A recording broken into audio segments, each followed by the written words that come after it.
Les mécaniques poétiques, ça fait suite au nom du DVD-ROM qui s'appelle Naphtaline, donc pour bien souligner cette espèce de côté passéiste dans l'esthétique.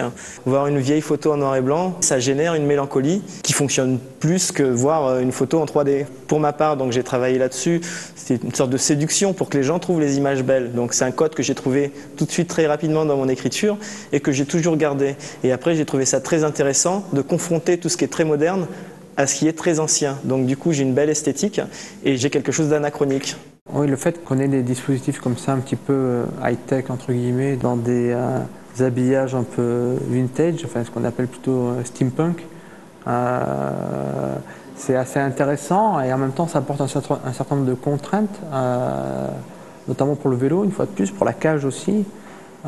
C'est une contrainte de place, en fait. C'est-à-dire que tout simplement, l'esthétique est tellement...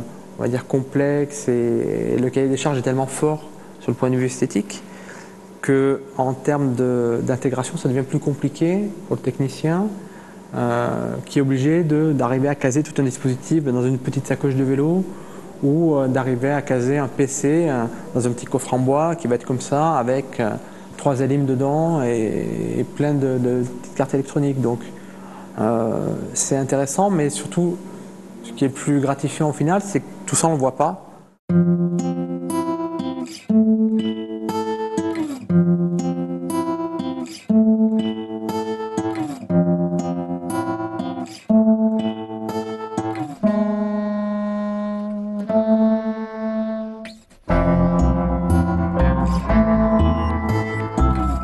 Contrairement à ce qu'on accueille d'habitude, on ne voit pas la technologie. C'est une exposition qui cache la technique, qui cache les fils, qui cache les puces, qui cache les ordinateurs, alors que généralement ici, dans un centre culturel scientifique, on s'intéresse à la science, aux technologies, à l'innovation, et donc on met ça en avant.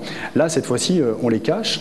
On les cache en plus dans des meubles et dans des ambiances, dans des univers qui sont pas du tout technologiques, puisqu'ils font plutôt référence au 19e siècle.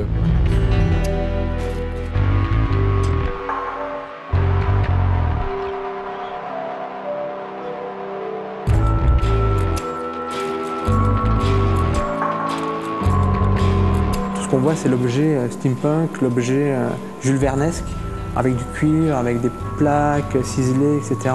On a des belles marqueteries, on a du bois, on a des beaux matériaux, et des matériaux qui ne sont pas des plastiques, qui ne sont pas du tout des matériaux techniques ou technologiques. Dès qu'on voit défiler tout, on se dit ouais, mais là, même quand on n'y connaît rien, on se dit... Mais quand on ne sait pas, du coup, c'est vraiment magique parce qu'il y a absence totale de technique, mais réaction à quelque chose. Donc on se demande, on se dit mais c'est pas possible. Et moi j'aime bien que la technique ne se voit pas, parce que ça rend les choses magiques, mais pas pour un côté esthétique en fait. C'est plus pour rendre étrange l'instrument.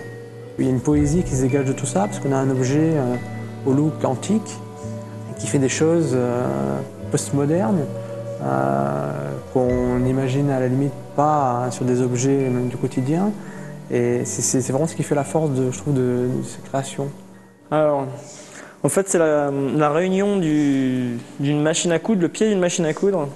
Donc les machines à coudre d'antan, hein, les Singer, avec toujours le mécanisme en état de fonctionnement. On a mis les capteurs qu'il y a sur les vélos, les comptes-tours, pour récupérer les informations de rotation, la vitesse de rotation qu'on utilise dans l'animation qui est jouée sur l'écran. Et la partie supérieure, c'est un meuble que j'ai fait construire, donc qui permet de cacher un écran LCD et de mettre dans la partie inférieure tout un tableau de contrôle. Donc voilà, l'objet en tant que tel, je le trouve très très beau. C'est une façon complètement nouvelle d'accéder aux nouvelles technologies. Justement, ça peut permettre d'ouvrir la porte à des gens qui au contraire, ils seraient un peu hostiles. Les gens, j'espère en tout cas, que quand ils vont poser leurs yeux pour la première fois sur l'installation, avant d'en comprendre le sens, le fonctionnement, d'en faire le tour, il se passe quelque chose. C'est comme quand on fait une image, il y a une première lecture, on s'approche, il y a une deuxième lecture, il y en a qui abandonnent parce qu'ils ne comprennent pas, il y en a d'autres qui creusent, et ainsi de suite. Mais la première lecture, c'est vraiment le premier contact. Dès qu'on pose des yeux sur un objet, sur une photo, ou quand on écoute la première fois un morceau, il faut qu'il se passe quelque chose. Et là, l'esthétique, pour moi, est très importante parce qu'elle permet déjà d'établir un premier contact, si c'est bien fait, qui est fort et qui reste.